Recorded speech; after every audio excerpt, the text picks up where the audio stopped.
people wondering why it took so long for anyone, whether it's Andrew Cuomo or the Justice Department, to file suit in relation to the Lehman Brothers collapse is Bill Cohan. He's our friend and contributing author and former investment banker.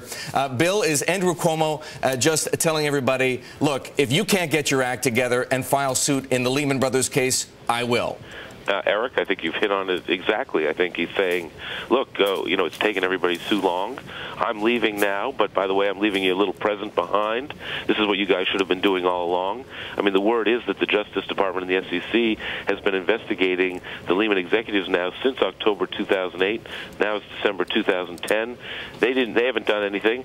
So Cuomo is saying, okay, look, I'm going to go after Ernst Young. I'm going to show you how it's done, and you got to admire that. And if I were the former executives at Lehman, I would not be very happy right now, because this is clearly a case of where Cuomo is using the Valukas report as a prosecutorial roadmap for how to do it against Ernst Young.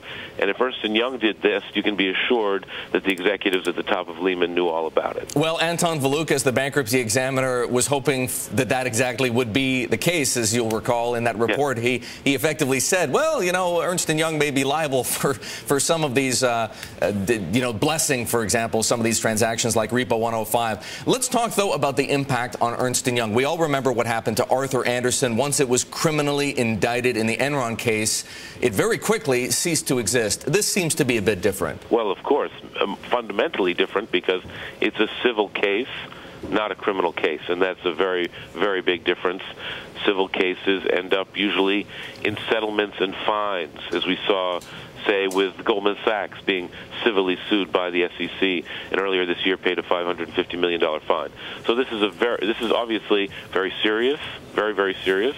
Ernst Young has taken it seriously. They said they're going to fight it, but it's not existential like it was with Arthur Andersen. Bill, tell us what you think Ernst Young's argument is going to be. If you read the Valukas report, if you read the complaint filed yesterday by Andrew Cuomo, Repo 105 sure doesn't look like, you know, your dad's accounting. Well, I mean, look, I'm not inside their heads or have talked to them or their attorneys, but obviously they're going to say things like, you know, this had the blessing of my client. This is perfectly legal, as you said, Eric, very perceptively. You know, in the UK, it's, you know, probably equally okay here, and, you know, it's so technical, and we didn't actually do anything wrong. You know, I mean, it's again, I don't want to put words in their mouth. I'm not their lawyer or their legal team, but clearly there's always two sides to this coin, and I'm sure we're going to hear about it. That we're going to hear about it, or maybe Ernst Young might think better of a court case and decide to settle. Bill, we love having you here in the Inside Track. Our friend and contributing editor, Bill Cohan.